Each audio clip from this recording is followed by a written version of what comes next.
So Frankie Goes to Hollywood. A track called Two Tribes went to number 1 in 1984. Now they had 3 number 1s in the same year. So they had Relax. They also had The Power of Love. Now Two Tribes managed to stay at number 1 for 9 weeks.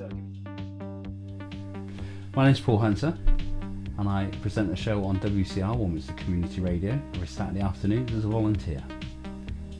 Well, I was one of the first presenters that started off the station back in 1996, where we started off in the Warminster Athenaeum, pretty much in the props cupboard, and then we were given the opportunity to convert what was the public toilets at that time, next to the Civic Centre in Warminster, into a radio station. So we took over them and we built ourselves 3 studios, a nice kitchen and some office space.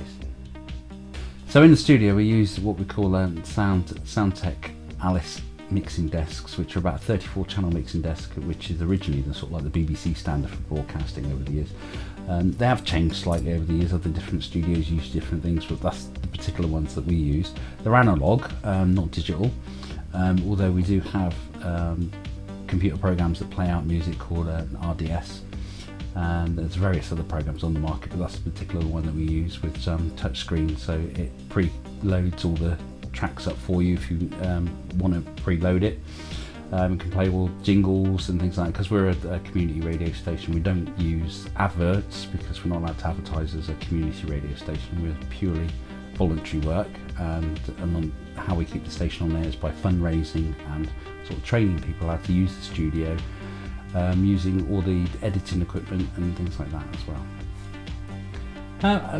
Most of my life I've been a DJ, actually in nightclubs and things like that, so it was sort of natural progression to sort of move on to radio. I mean, I stopped doing the nightclubs, so I've gone back to doing community radio now. Originally it was to try and get into doing full-time professional radio, but as life changed I ended up just doing it more as a hobby than I have pursued it as a career, but it's a good fun hobby. So it's a good grounding base for that jump to either commercial radio or like working for the BBC.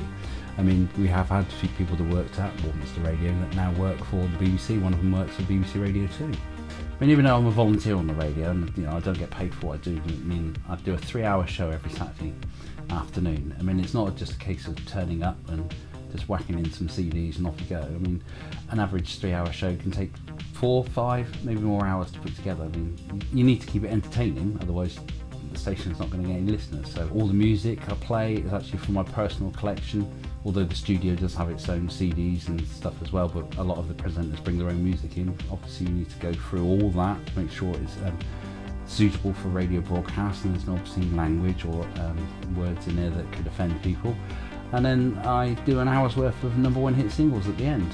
So it is quite time consuming, but it is a fun sort of to a point hobby that can turn into a full-time career if you're lucky and persistent enough, really.